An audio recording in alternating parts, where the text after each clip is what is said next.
Merci beaucoup pour l'introduction. Je suis ravie d'être avec vous aujourd'hui pour vous présenter mon travail avec un petit accent sur le fait que je suis une femme, puisque c'est le sujet de toutes ces conférences. Et je vais laisser assez de temps à la fin pour qu'on puisse avoir une discussion. Donc si vous avez des questions, s'il vous plaît, gardez-les bien pour la fin. Je serai ravie d'y répondre. Et je vais commencer avec une introduction en parlant de certains projets, certaines expositions. Et ensuite, on va avoir un retour aux sources avec mon enfance et le lieu où j'ai grandi et cette inspiration. Donc, je vais commencer par une exposition. Et juste une petite note aussi. Je donne jamais de conférences en français, donc si j'ai des mots anglophones qui viennent se glisser, voilà, faut pas être surpris.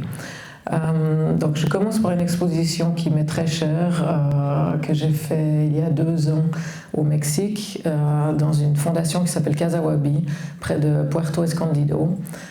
C'est un musée qui a été fait par Tadao Ando, cet architecte japonais qui est vraiment génial. Et puis, j'ai eu le plaisir de passer beaucoup de temps sur les lieux et de consacrer toute l'exposition à la terre. Et donc, je vous je vous montre cette première exposition parce que je suis très intéressée par les matériaux. Et donc, depuis quelques années, j'ai commencé à peindre, non pas seulement avec de la peinture acrylique, mais avec de la terre et maintenant aussi avec de la poudre de bois et de la poudre de marbre. Et donc pour cette exposition, comme en général, j'ai créé une sensation immersive pour le spectateur, pour les visiteurs qui entrent. Et puis là, j'avais utilisé la terre de plusieurs manières différentes, en peignant contre le mur, en créant ces monticules, et puis en explorant différentes sculptures en céramique que j'avais fait sur place aussi, qui avaient été cuites dans des fours dont on avait alimenté le feu avec des noix de coco. Donc le tout était, je pense, très en accordance avec les sujets dont je parle beaucoup, qui sont les environnements naturels, la nature et les motifs qu'on peut y trouver, parce que tout était produit localement en fait. Et donc j'ai passé environ 1 mois sur place pour faire cette exposition et pour inviter le visiteur à se promener à l'intérieur et à découvrir aussi évidemment connecté à ce que les gens là-bas font de très artisanal, c'est-à-dire la poterie, de continuer ou de réactiver certaines de ces méthodes qui sont faites de manière artisanale sur place, mais en les réapprovisionnant pour mon travail. Et puis cette exposition a duré 1 année, et après quoi j'ai été invitée à laisser une trace dans le parc de sculpture de cette fondation. Et donc j'ai proposé de faire un mur, un freestanding wall, un mur autoportant, qu'on a construit en arc de cercle comme ça, où j'ai peint le motif directement au-dessus, qui reprenait le motif qui avait été déjà montré dans l'exposition, qui, comme on l'a mentionné juste avant, reprend souvent des patterns qui sont trouvés des motifs qui sont trouvés dans la nature. Ici, on peut imaginer le vent ou les vagues ou des fréquences sonores. Et là, ce qui est intéressant, c'est que vraiment vous avez cette matérialité sur le mur, puisque au lieu de peindre, j'ai vraiment pris le sol, mélangé avec une espèce de glue, ça s'appelle un binder, c'est une espèce de liant. Et on va vraiment, avec mon équipe, apposé sur le mur avec un système de tape masking technique, qui sont un système de scotch dont on crée un chablon pour avoir toujours ces lignes qui sont d'abord créées sur l'ordinateur et puis ensuite apposées sur le mur directement. Et puis toujours dans cette idée de pousser les limites de la peinture murale, Ça, c'est une exposition, enfin, ça, c'est une installation permanente à Shanghai dans un musée d'art contemporain qui s'appelle Rockbound Art Museum et qui va rester là pendant 50 ans. Donc c'est toujours évidemment bien pour les artistes de savoir, de penser à la pérennité de l'œuvre. Et puis là, pour le coup, je vais peut-être vous montrer cette image, j'ai été invitée par le musée pour créer cette installation dans la cage d'escalier du musée. Et donc il y a ces 6 étages, c'est un bâtiment qui a été rénové par David Chipperfield. Donc c'est une architecture qui est très belle aussi. Je suis très liée à l'architecture même, en général, comme vous pouvez le voir. Et donc ces peintures murales, ils viennent souvent se mettre comme une peau sur les murs. Et donc là, vous pouvez voir qu'on a peint avec mon équipe. Il faut imaginer, on était 15 pendant 3 semaines. Donc c'est des installations qui sont assez titanesques comme ça. Là, c'est pas la lumière qu'on voit à travers les vitres, mais c'est vraiment la couleur de la peinture qui passe à travers tous les étages et puis à travers tout le dégradé. Je voulais créer un effet vraiment de lier tous les étages du musée.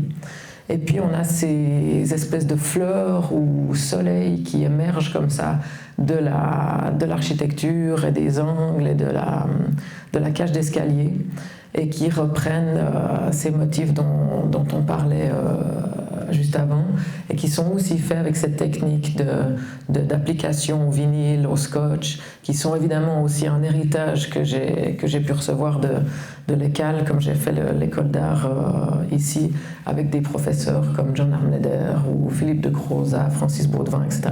Et puis un autre exemple, ici une exposition de nouveau à Mexico, mais à Mexico City, donc de nouveau plus par rapport au matériel. Donc ces expériences immersives où j'adore entraîner le spectateur, où là on a pris du sable de Veracruz, c'était des tonnes et des tonnes de sable qu'on a ensuite rendu à la plage.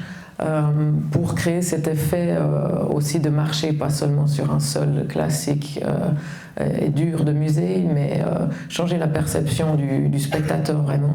Et puis là, on a une de mes signatures, une de mes œuvres signatures qui sont les cactus qui émergent de cette mare de sable, mélangée avec les peintures murales et une nouvelle série de peintures. Et puis là, c'était vraiment l'idée de parler comme en général dans mon travail, des changements climatiques et malheureusement de toute cette biodiversité qui disparaît. Avec ce qu'on expérience maintenant, ça veut dire beaucoup trop de chaleur. Et en même temps, en Suisse, par exemple, il pleut beaucoup trop. Donc, cette exposition s'appelait Desert Flood. Aussi, c'est une espèce d'oxymore dans le désert, mais flood qui veut dire les inondations. Et donc c'est cette réflexion que j'aime amener dans les expositions, avec toujours un clash entre les peintures murales et aussi une ouverture par rapport aux motifs qui sont représentés. Ici, par exemple, cette ligne droite, on pourrait imaginer l'eau calme d'un lac qui finalement se transforme en montagne et qui va finalement se transformer en eau avec ces waves, ces courbes qui se morphent comme ça d'une ligne à l'autre. Et puis, pour revenir à une œuvre que vous connaissez peut-être, une installation à BER en 2013, où là je travaillais plus encore ces années précédentes sur la géométrie et aussi sur l'écho que peut produire cette sculpture qu'on était invité à lire par rapport au landscape, au paysage qui est derrière.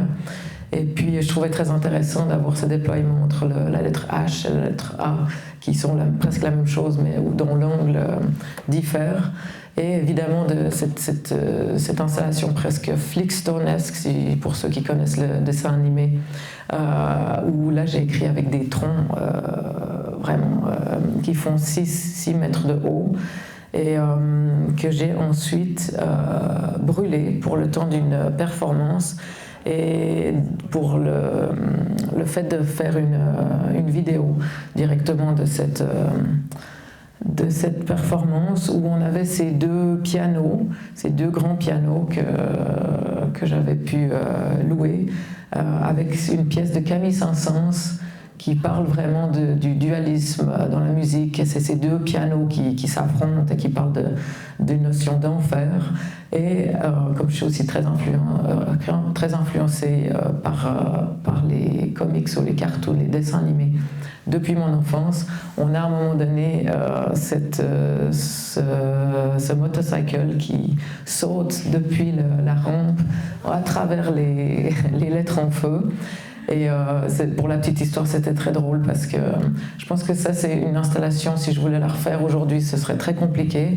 Mais il y avait cette fraîcheur, presque naïveté, il y a plus longtemps, et j'avais pu mettre tout ça en place assez facilement. Où là, c'était un copain bûcheron qui avait sauté avec la moto, qui avait fait la rampe en 2 jours juste avant, des amis qui avaient joué le piano, et le clou du spectacle, on avait une nonne artificière qui m'avait aidé à mettre cette corde à feu pour ensuite créer le spectacle. Donc c'était toute une chorégraphie, puisque au début, quand les gens étaient arrivés, on ne voyait pas encore la sculpture, c'était complètement dans la nuit. Et puis ensuite, à un moment donné, alors que les pianos commençaient à jouer très calmement, j'avais pu lancer le dispositif, appuyer sur un bouton, et puis les lettres avaient commencé à s'embraser. Et je vais vous mettre un petit...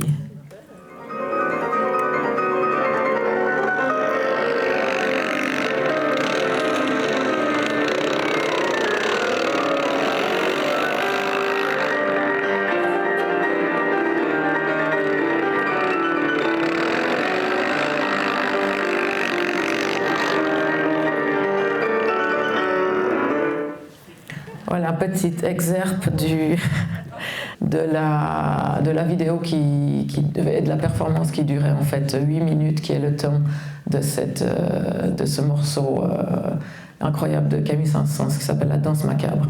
Et déjà à ce moment-là, c'était aussi pour moi une manière de parler du climat. Alors c'est un peu contradictoire, il y a l'aspect humour qui est très important, et en même temps les flammes qui retracent tous ces feux de forêt terribles qui se passent dans le monde depuis maintenant de nombreuses années. Et presque ce décalage entre le fait que tout le monde sache vraiment, on sait ce qui se passe, mais on ne fait pas assez. Et donc c'est cette manière que j'ai de pouvoir en parler. Et maintenant, après cette présentation de ce travail, je voulais revenir aux sources et vous montrer où j'ai grandi, et peut-être expliquer un peu pourquoi j'ai cet attrait des matériaux, avec une photo du chalet où j'ai grandi, où mes parents habitent encore, une photo du 700e, comme vous voyez là, avec les fleurs sur la balustrade.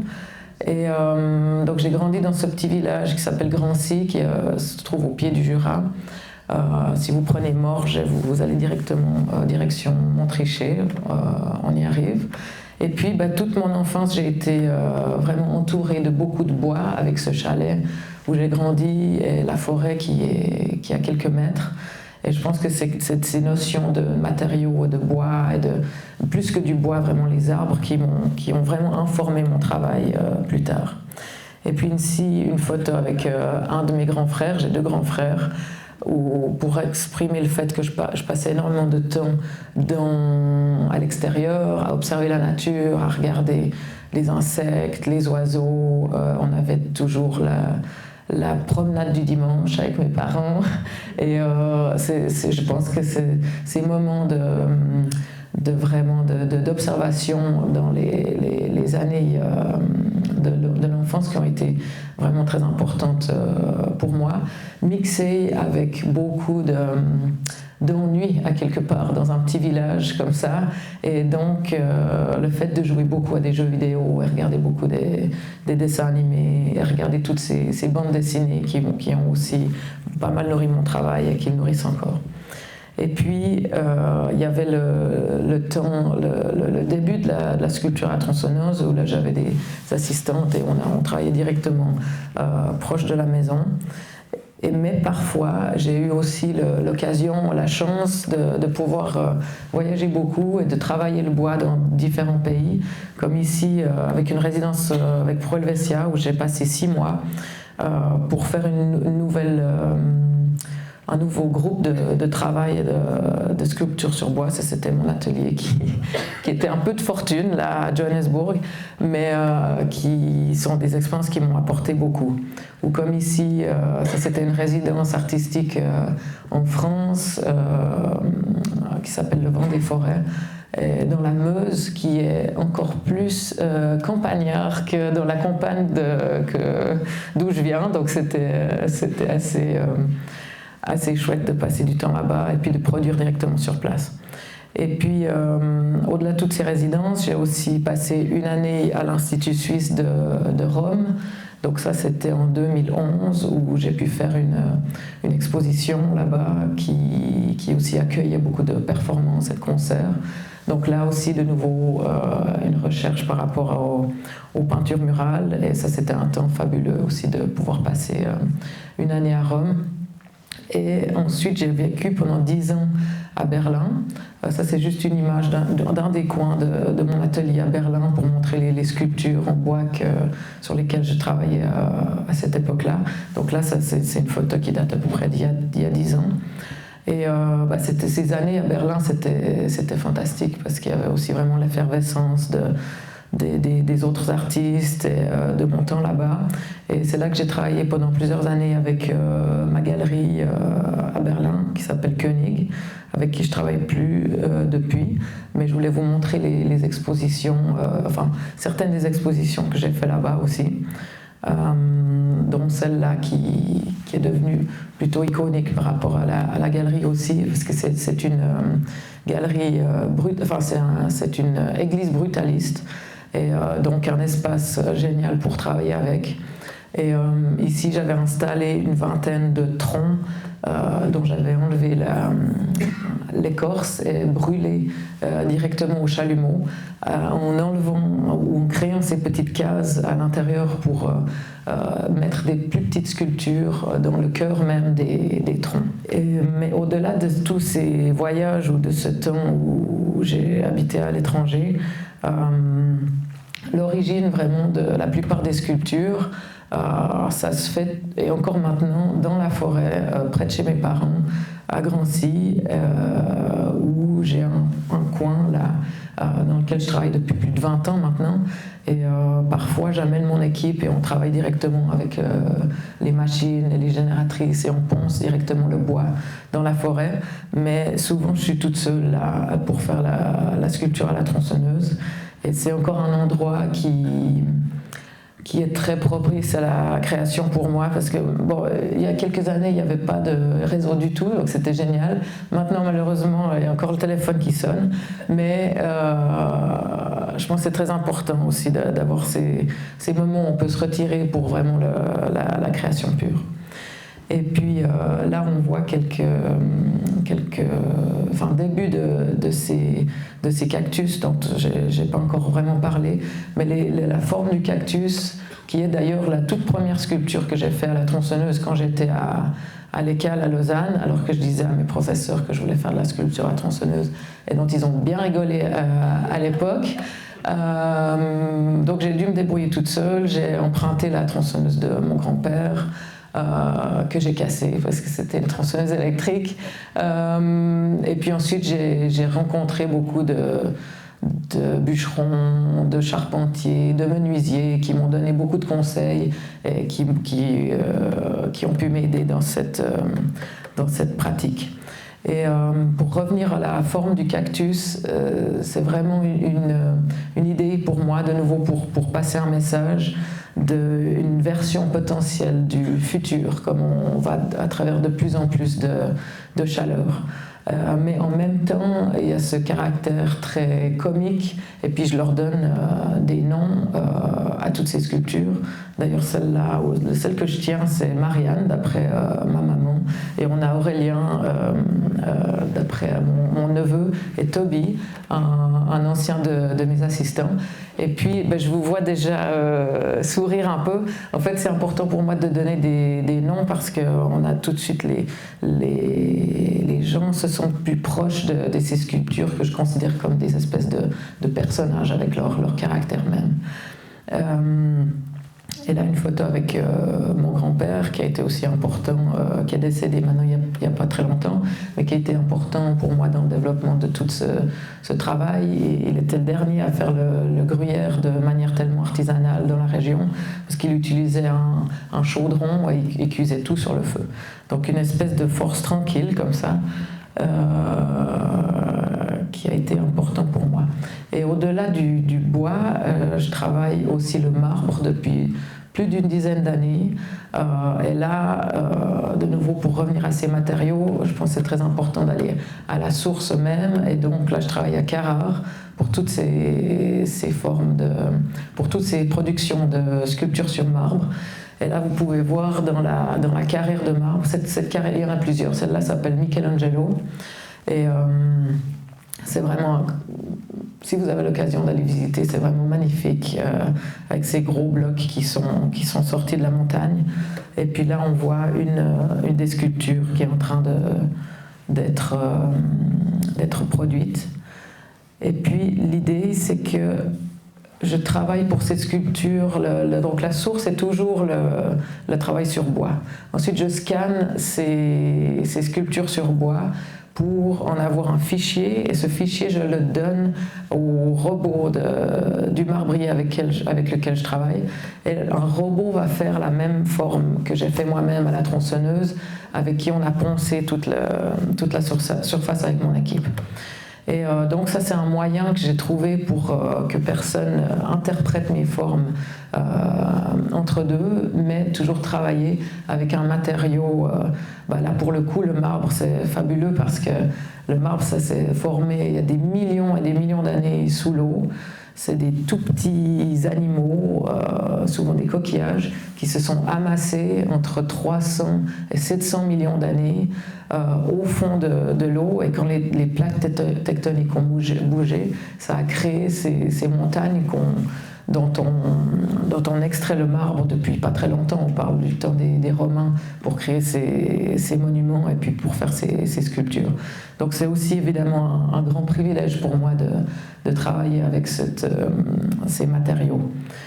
Et là, on voit un peu la machine qui est à l'œuvre, mais évidemment, au-delà de la machine, il y a énormément de travail qui est fait par les marbriers et mon équipe pour poncer ces surfaces. Donc là, vous avez vu plusieurs sortes de formes. On a les cactus, on a les coraux, je vais y revenir plus tard, on a des espèces de feuilles et même des espèces d'oreilles de lapin. Et aujourd'hui, donc, je suis rentrée en Suisse après ces 10 ans à Berlin, cette fois pas dans la Suisse romande, mais dans la Suisse allemande. Et je me trouve avec mon compagnon et nos 2 petits garçons à Baselland, à Bâle-Campagne, à peu près 25 minutes de Bâle, où j'ai vraiment réalisé mon rêve depuis très longtemps.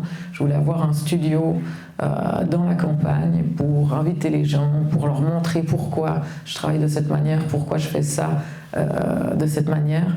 Et pour des gens comme nous, même si peut-être la plupart de vous viennent de Lausanne, mais c'est quand même un peu considéré comme la campagne, je pense que vous connaissez, enfin vous rendez compte du rapport aux matériaux et à la terre, aux arbres, à tout ce qui fait vraiment ce travail et notre bien-être sur Terre. Mais ce qui est très intéressant pour moi, c'est d'amener des groupes, des musées avec qui je travaille, notamment en Chine ou en Corée ou au Mexique, Mais surtout en Asie, il faut imaginer peut-être des gens qui mangent de la viande tous les jours, mais qui n'ont jamais vu de vache, qui n'ont jamais vu de mouton, qui n'ont jamais vu de cochon. Et là, ils viennent chez nous et au studio, et on a un étang, on a des grosses libellules, et c'est toujours incroyable de voir ça, parce que les gens parfois vont être un peu sceptiques, ou peut-être même prendre peur de où ils se trouvent, parce que ce genre de personne n'a plus la connexion au monde naturel. Et donc c'est pour ça que j'ai un attrait particulier, ou que c'est important pour moi d'expliquer mon travail à travers le lieu où j'habite, parce que je peins aussi directement avec la terre du jardin, et j'utilise aussi le bois et plusieurs matériaux qui sont juste autour de moi, autour de cette campagne. Donc ça c'est la maison, et un espace là qui était un ancien restaurant qui est propice à recevoir des gens, et puis au-dessus du restaurant on a un espace d'art, parce que mon compagnon est curateur, et donc on a souvent des gens qui viennent pour des vernissages et des expositions, notamment pendant Art Basel. Et puis ça, quelques images du studio qui était à la base une ancienne ferme avec une grange, pardon, pas une ferme, une grange où il y avait une centaine de moutons. Et donc j'ai évidemment gardé toutes les charpentes, mais créé mon atelier à l'intérieur, où il y a un espace pour la peinture et un espace pour le bois. Et le bureau est à Bâle, donc j'ai une dizaine d'employés dans mon équipe. Le bureau se trouve à Bâle, avec le studio manager, architecte, project manager, etc. Et puis les techniciens travaillent toujours dans l'atelier qui se trouve dans la campagne.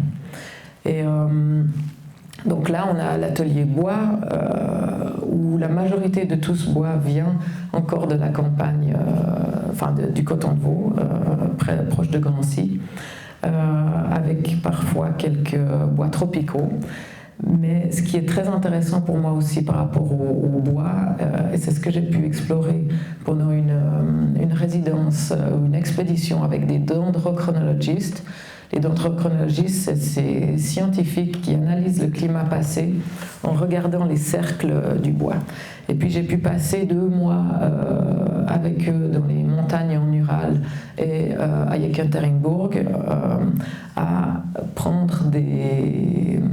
faire des carottes dans ce bois pour ensuite l'analyser plus tard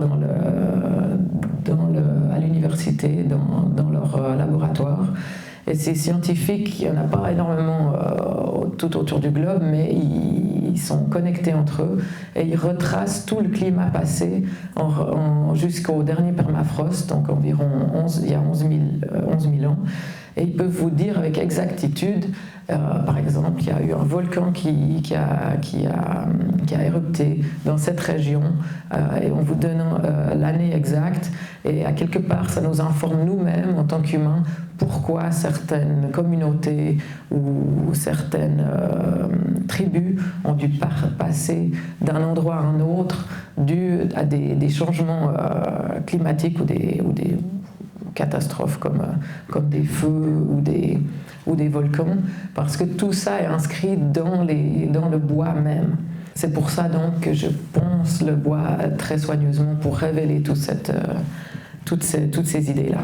Et après la Russie, j'ai pu aussi passer pas mal de temps en Jamaïque, pour une résidence d'artiste, où là j'ai collecté des troncs qui étaient dans la jungle, où j'ai fait beaucoup de plongée le matin pour m'abreuver en images, parce que là j'ai fait un nouveau groupe d'œuvres qui était plutôt basé sur les corails, avec certains de mon équipe de Berlin et certains woodworkers de Jamaïque. Et puis, à l'issue de ce groupe de production, j'ai voulu aussi laisser quelque chose derrière. Et donc, avec la fondation avec qui j'ai travaillé et que je travaille toujours, qui s'appelle Alligator's Head, qui est une fondation où il y a des biologistes marins qui protègent tout un endroit où il y a la barrière de corail et qui font grandir des petits coraux dans leur aquarium. Où là j'ai pu immerser un groupe de sculptures directement sous l'eau pour produire ces images et évidemment pour pouvoir en parler, mais qui est là vraiment un exemple d'une œuvre artistique qui est directement en collaboration avec des scientifiques, puisque alors qu'on parle aujourd'hui, ils font grandir ces petits coraux qu'on implémente sur la surface même des sculptures, et qui est d'ailleurs très compliqué dû à l'acidification des océans, et donc qui n'est pas une mince affaire. Mais là on voit une image aussi de la Coral Nursery, que je ne sais pas comment traduire, la nurserie des coraux. Et cette expérience aussi a donné lieu à une exposition à Madrid, au musée Thyssen, où là j'avais une vidéo, une animation de tous ces scans de mes sculptures que je faisais en fait danser sur ce grand cube LED, et dont on voit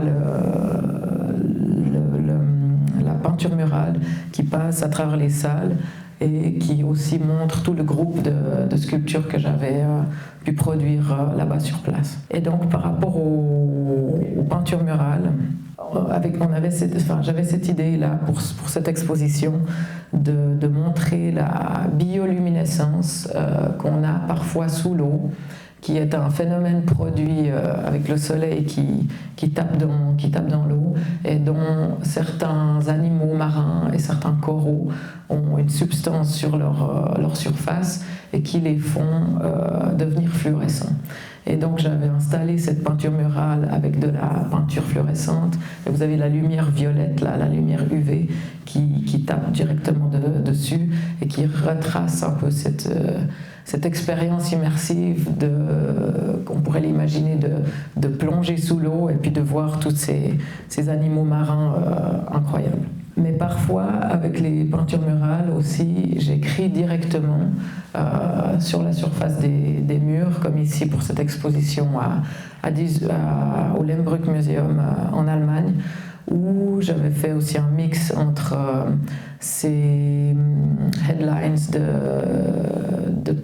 de coupours de journaux qui retracent vraiment l'état du monde sur les changements climatiques et la biodiversité qui s'éteint, et les sculptures sur bois qui, là pour le coup, étaient 6 très grandes sculptures en séquoia, d'un énorme séquoia que j'avais pu récupérer, qui avait été coupé là pour le coup, pas exactement dans le canton de Vaud, mais dans le canton de Fribourg, qui faisait 3,20 m de diamètre, qui est évidemment énorme pour la Suisse. On en a des beaucoup plus gros aux États-Unis, mais là c'était aussi vraiment un privilège de pouvoir travailler avec ce bois.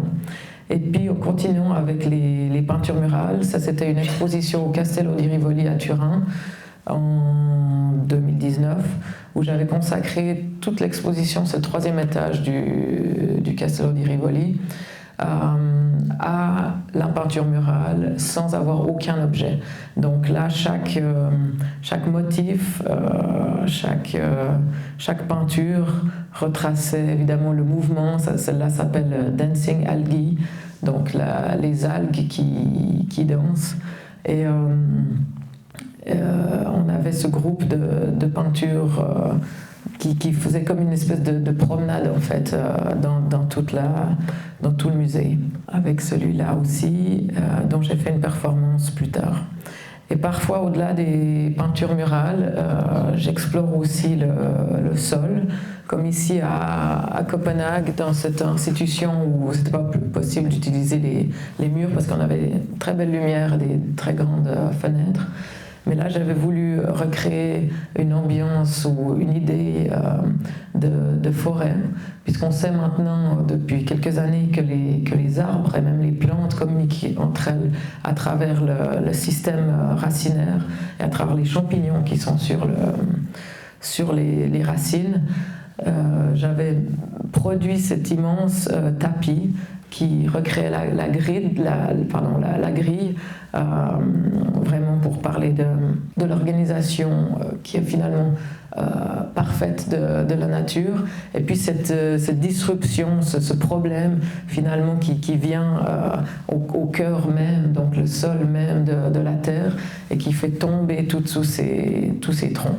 Et là, c'était très intéressant parce que les gens c'est une expo qui a duré pendant 7 mois, et les gens étaient invités à laisser des messages sur les troncs, ceux qui étaient par terre. Et donc, j'ai pas donné aucun couteau, mais on a toujours quelque chose, une clé sur soi, etc. Et les gens étaient invités à graver des messages, où il y avait peut-être parfois juste des petites marques.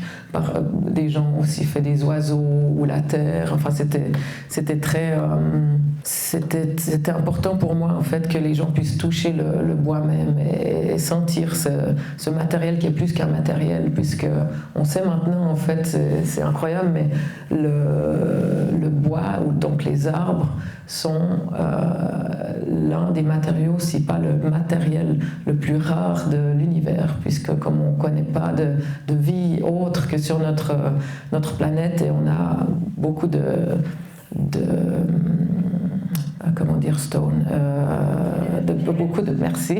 beaucoup de pierres différentes sur d'autres planètes qu'on a pu explorer jusqu'à maintenant, mais pas encore de bois. Donc c'est évidemment un matériau qui m'est très cher. Et une autre exposition là, plus récente cette fois, à Séoul, où j'avais exprimé le fait aussi d'utiliser cette fois le sol et les murs pour recréer tout un flot de lave qui passe dans toutes les pièces. Et on avait ces grandes sculptures en marbre qui, pour le coup, n'ont pas été faites avec le bois, comme je vous ai montré plus tôt. Mais là où j'ai vraiment scanné en 3 dimensions des vrais animaux, et ça c'est le mammouth qui est à Bâle, au musée d'histoire naturelle de Bâle. Où là on voit ce petit hummingbird qui est derrière sur cet arbre calciné, qui retrace vraiment tous ces animaux qui vivent proches des zones volcaniques, certains qui ont depuis disparu et d'autres qui sont encore bien en vie, comme cette iguane là sur ce tronc coupé et calciné. Et puis là vous pouvez voir sur le derrière de l'image directement une peinture murale qui a été faite là avec la terre de Séoul.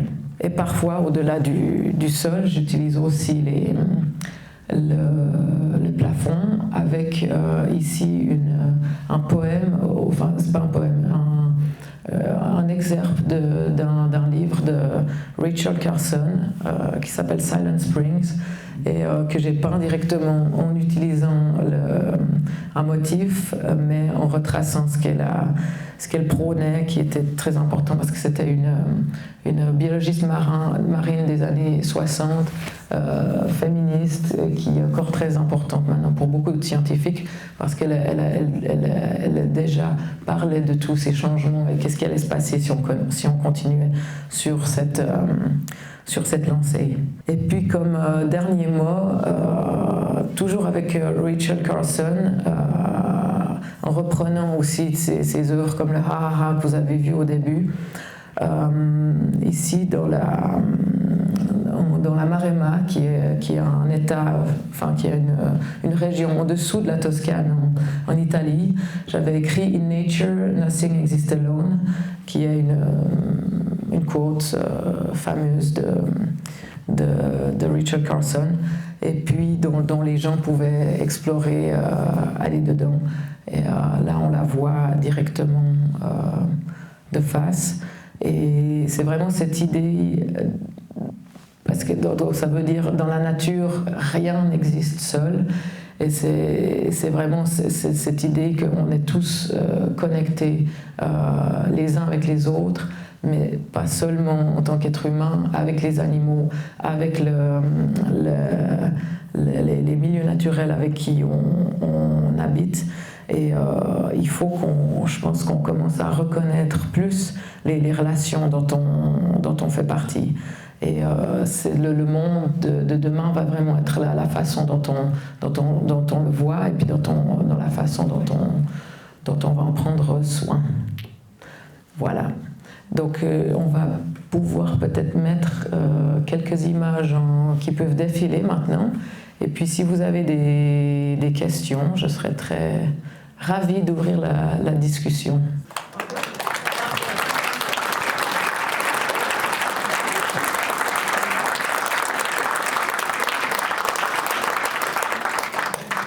Et en plus, vous avez eu le temps de faire des enfants.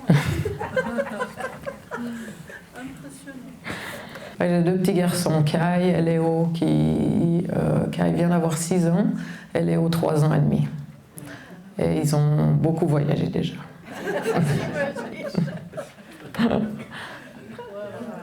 Oui. Oui, vous avez dit que vous travaillez avec une équipe de personnes, toujours les mêmes ou bien? Alors, il y a du tournus. Déjà, quand je suis venue depuis Berlin, j'ai pu prendre 2 personnes de mon équipe, dont une malheureusement qui n'a pas aimé la vie à Bâle, donc qui est retournée à Berlin ensuite. Et donc, ça dépend en fait. Donc l'équipe du studio même, j'ai des personnes qui travaillent depuis très longtemps pour moi, qui sont les personnes de la peinture murale. Je pense à Christina par exemple, qui est notre wall painting manager, qui a, depuis qu'elle travaille pour moi, installé environ 40 peintures murales dans le monde entier. Et puis, connecté à cette équipe, j'ai aussi des freelancers qui sont un peu partout dans le monde, surtout en Suisse, parce que là, je vous disais, à Shanghai, on était 15. Donc ça, là, je compose des équipes entre mon équipe du studio à Bâle, des équipes avec qui je travaille depuis maintenant, ça fait plus de 15 ans, sur les peintures murales, et qui viennent en général de la région proche de Lausanne, et des jeunes artistes ou des étudiants qui viennent nous donner un coup de main et à qui on explique tout, parce que pour moi c'est très important la transmission des connaissances. Et donc on crée ces grandes équipes pour le temps de l'installation. Et c'est toujours vraiment un plaisir de travailler sur ces installations ensemble, parce que je me vois un peu comme une espèce de chef d'orchestre, parce qu'il faut comprendre qui est habile à faire quel genre de step de travail. Parce que c'est un travail très répétitif qui parfois peut presque nous mettre, pas en transe, mais dans une espèce de condition méditative. C'est l'application des feuilles de vinyle, du scotch, de presser, d'être extrêmement soigneux. Et en fait, chaque millimètre vraiment de l'architecture des murs, et on s'en occupe vraiment très fort. Donc voilà, j'ai des gens avec qui je travaille depuis très longtemps aussi, qui sont les bûcherons, qui, là j'ai pas montré énormément d'œuvres sur c'est comme le ha-ha-ha ou In Nature Nothing Exists Alone, mais j'ai à travers les années installé beaucoup d'œuvres avec des troncs, et là j'ai une équipe de bûcherons suisses que j'emmène un peu partout. Ça a été Berlin, Copenhague, Riyad en Arabie Saoudite, donc c'était parfois assez drôle et électrique, comme ça on pourra dire, les bûcherons suisses et les saoudiens. Donc voilà, j'ai pas mal d'histoires comme ça. Mais par rapport à l'équipe du corps, du studio même, Il n'y a pas beaucoup de Suisses, j'ai plutôt des Espagnols, Italiens, Allemands. Et voilà, tout ce beau monde fait qu'on peut travailler entre des expositions de musées, d'institutions, de galeries, des projets, beaucoup de commissions entre avec les villes ou directement avec les collectionneurs. J'aime aussi beaucoup faire des livres, donc le travail est assez éclectique. Et puis je fais pas vraiment de hiérarchie entre le stand d'une foire ou une expo dans une institution, puisque tout est toujours rapport au travail même. Oui. Moi, je trouve vraiment votre travail impressionnant. Je suis vraiment wow. Merci. Je connaissais un petit peu votre art parce que j'ai assisté à une table ronde appuyée sur l'art suisse. Existe-t-il vraiment? Et puis, la question... Un drôle de titre, mais... ouais. La question que je voulais vous poser, toutes ces installations, tout ce que vous nous avez montré, comment vous stockez tout ça? Est-ce que ça reste dans le pays même ou est-ce qu'il y a des lieux de stockage Alors c'est une bonne question, c'est drôle qu'on voie cette œuvre-là, que c'est la ville de Bâle qui m'avait demandé de faire une œuvre pour l'Eurovision l'année passée. Et donc ça c'est sur la Messeplatz et c'est une œuvre, c'est un ballon gonflable en fait. Ça retraçait un peu l'architecture de la musique elle-même. Et donc pour ce genre d'œuvre que maintenant j'ai commencé aussi à travailler avec, pour le coup ça c'est très simple parce que vu qu'elles sont gonflées, une fois qu'elles sont dégonflées, c'est vraiment le coût d'une palette ou plusieurs. Et c'est cette œuvre qui va être montrée à Wonju dans 2 semaines. Donc du coup on l'a transportée en bateau et le footprint est moindre comparé à des sculptures en marbre qui sont toujours aussi une question assez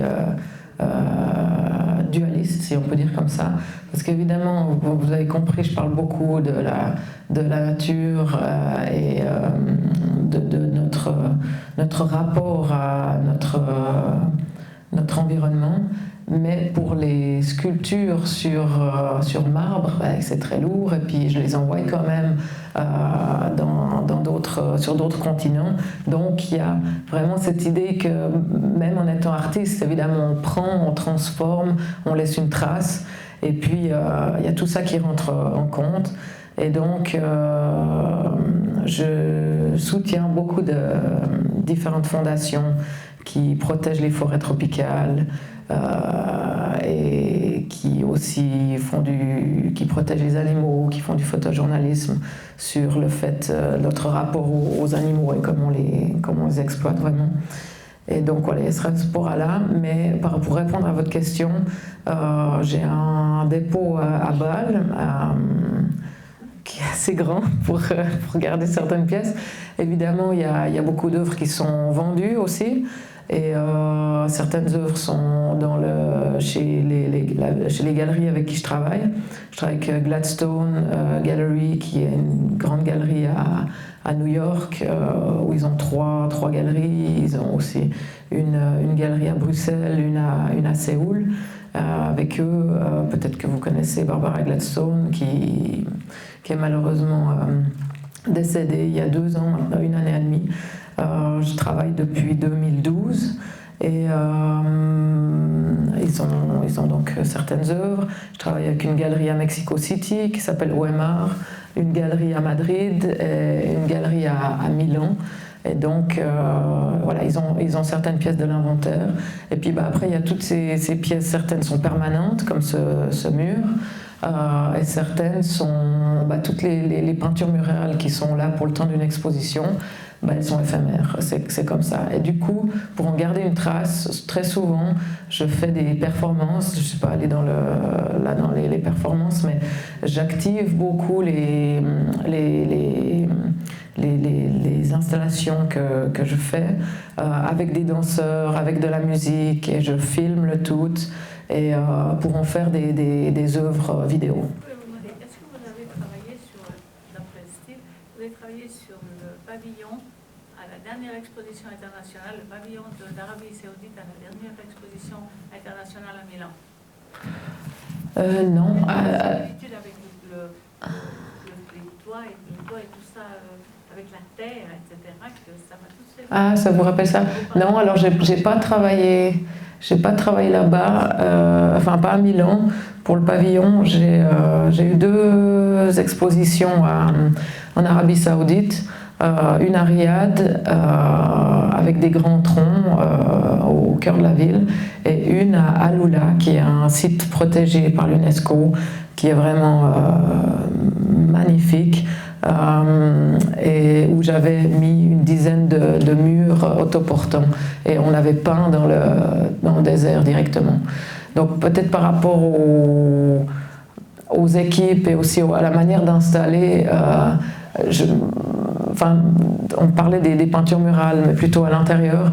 Ce qui est vraiment génial, comme ce mur-là qui est installé depuis 2023, qui est une installation permanente en Espagne, c'est que là, on va avec les équipes et puis on peint directement sur ces murs qu'on construit aussi par le studio directement des entreprises, et qui servent de canvas ou de toile géante en fait.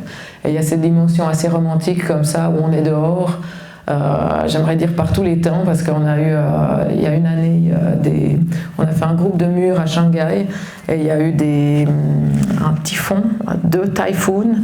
Les Shanghai n'avaient pas vu ça depuis 75 ans, et donc on avait un peu une installation de fortune, je dirais, avec des échafaudages faits en bambou, comme ils font souvent en Chine. Et donc on a dû démonter les échafaudages, protéger les murs. Ça a 2 reprises à cause des typhons.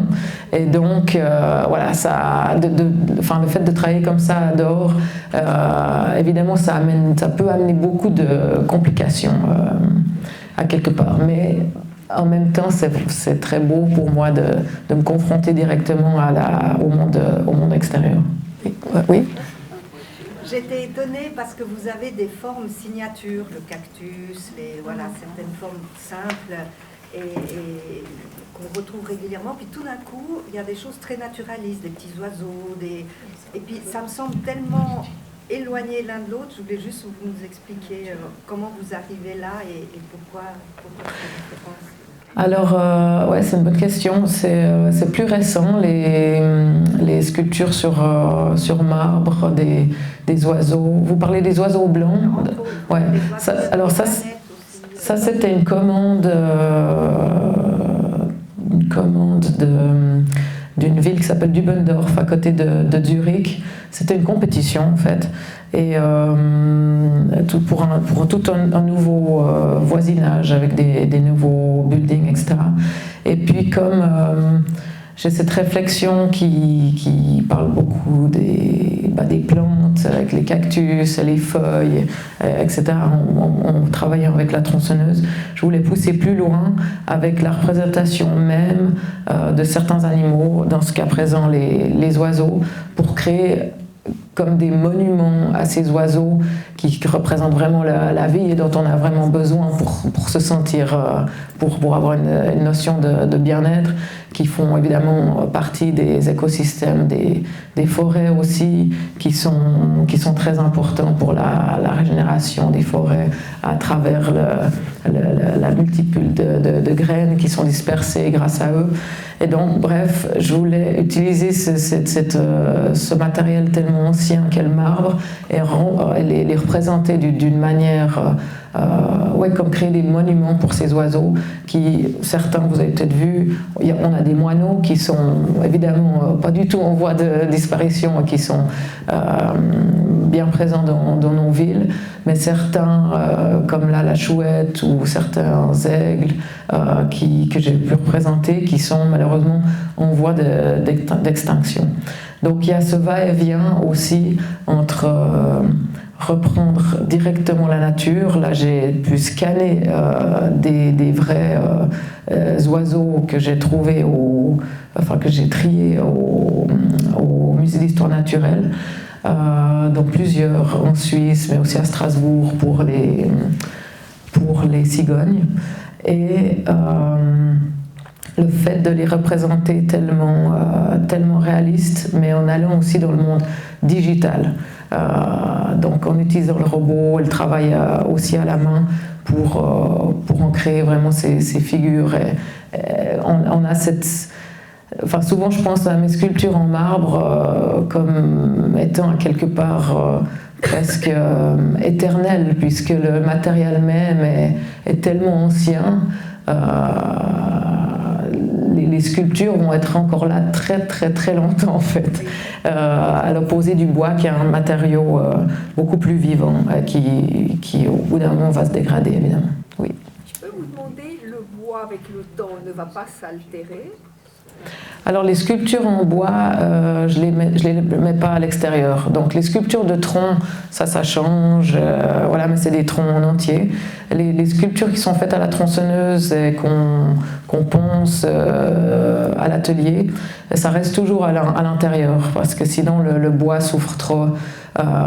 C'est ma maman qui produit la cire dont on nourrit le bois directement, et donc c'est tous des matériaux, enfin des éléments naturels, c'est une sorte d'huile et de cire qu'on met par-dessus, et c'est pas impossible, mais ce serait très dommage de les mettre à l'extérieur. C'est pour ça que depuis longtemps j'ai voulu travailler avec la pierre, avec le marbre, pour avoir vraiment cette opportunité de placer ces sculptures en extérieur. Je suis intriguée entre une sculpture à la tronçonneuse, donc c'est quand même des grandes formes, etc. Puis tout d'un coup, des oiseaux qui sont extrêmement détaillés jusqu'à chaque détail de plume. Il y a quelque part, il y a un travail de transition là-dedans. Est-ce que vous changez de direction ou comment est-ce que vous êtes arrivé à ça? Je pense que le discours est toujours plutôt le même, mais je me donne les moyens d'utiliser des techniques et des sujets différents pour exprimer une sorte de même message. Donc là, on a parlé des cactus, qu'est-ce qu'ils représentent? Les feuilles, évidemment, c'est les feuilles des arbres qui sont en fait tellement importants pour la vie sur Terre grâce à la photosynthèse qui produisent l'air qu'on respire.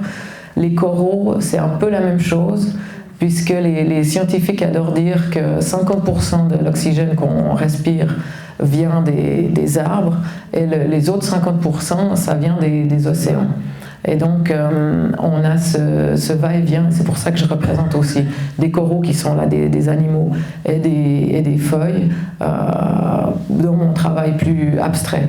Mais après, des éléments comme, là vous avez peut-être vu aussi les sculptures je vous ai montré de Séoul, avec l'iguane, on a des crapauds, poissons, etc.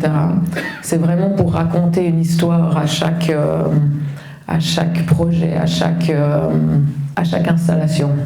Et donc le message, le fil rouge est le même, mais pour chaque opportunité d'exposition, il y a une histoire qui se façonne et qui est plus distincte.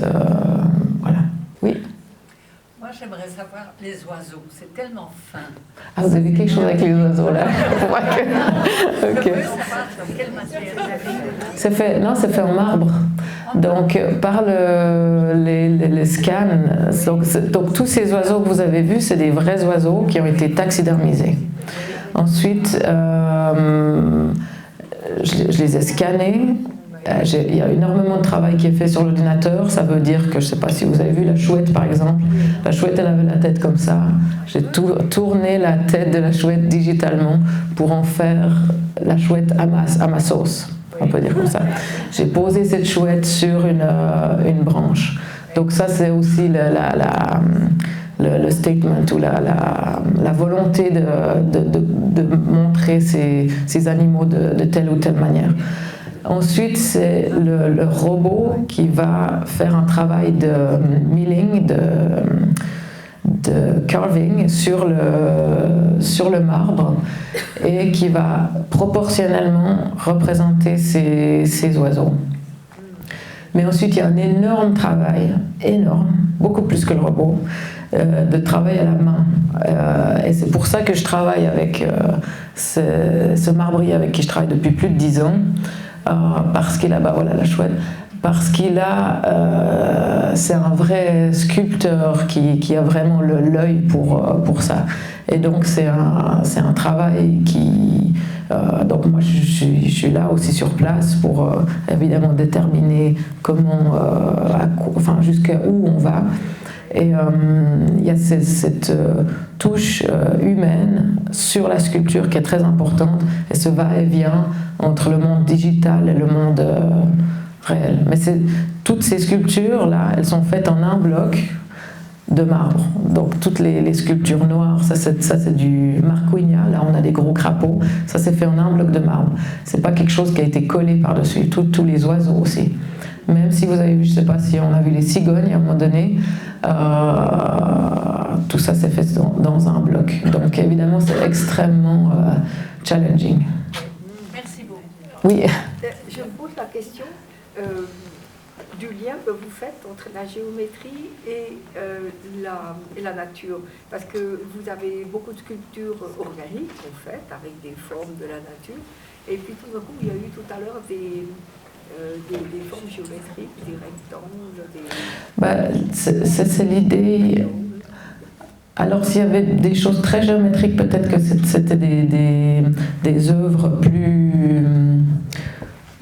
anciennes, mais c'est vraiment l'idée qu'on trouve cette géométrie partout dans la nature. Et si vous imaginez par exemple zoomer dans une feuille et entrer à quelque part dans le DNA d'une feuille même, on voit tous ces motifs qui sont repris, et que moi comme artiste je réingurgite et transforme et ensuite peins à d'autres proportions.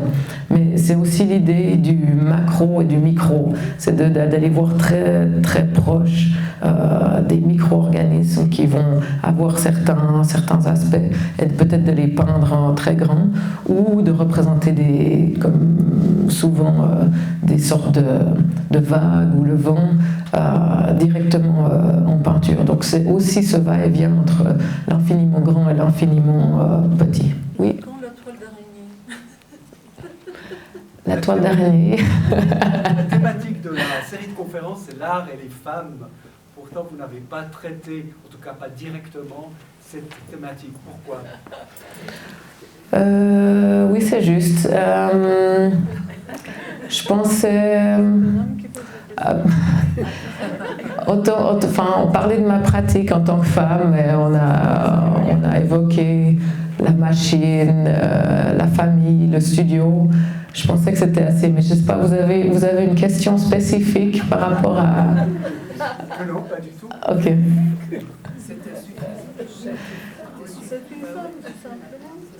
Non, j'ai rien de spécial à dire, à moins qu'il y ait une question. Il n'y a pas de femmes dans votre équipe? La majorité sont des femmes, en fait. Ouais. Pas dans les bûcherons, j'ai pas de bûcherons femmes, mais dans l'équipe, la majorité sont des femmes. Ouais. Oui? Est-ce que vous avez prévu une exposition en Suisse prochainement? Oui, alors il y a une exposition au début de l'année prochaine à la Chaux-de-Fonds pour les villes culturelles suisses, peut-être un événement dont vous avez entendu parler. Et ça va ouvrir Donc c'est des expos qui vont être sur toute l'année, hein, cette ville culturelle suisse. Et moi j'ai été invitée pour faire une expo qui va ouvrir le 19 ou le 18 février à la Chaux-de-Fonds, qui sera dans les anciens abattoirs. Donc c'est très beau espace, gorgé de lumière avec les vitres au plafond. Et puis une expo au musée de Puy qui est prévue en mars, fin mars. Et un autre grand projet pour la ville de Lausanne que je ne peux malheureusement pas divulguer, mais qui est très excitant. Et j'ai une une œuvre qui a été commandée par la Vaudoise Assurance, qui est installée maintenant dans le bâtiment de Jean Tchoumi, avec une sculpture en bois et une peinture murale qui est là dans le bâtiment en face de la place de Milan. Voilà. Merci. Merci.